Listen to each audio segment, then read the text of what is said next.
filing गर्न आएको हैन चटपटे पार्टी गर्दैछ यहाँ सर आइराको चटपटे चपी भन्न आज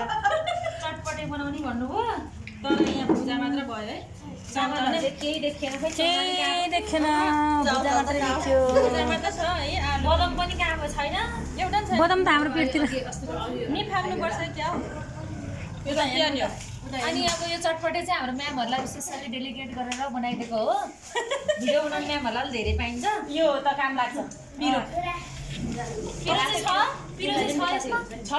हुन्छ त्यो त ठुलो पूजा नहान्ने भन्नु हाम्रो चटपटे सेतो छ सादा हामी अर्ग्यानिक खाने मान्छे हैन हाम्रो यो पैसा चाहिँ फेरि कसले दिए पास्टरले दिए हो सरको स्पोन्सर सरलाई थ्याङ्क यू भन्नु नि त सबैजनाले ल अब हाम्रो सरलाई thank you sir very very much भने चाहना चटपटी खान पैसा साँच्चै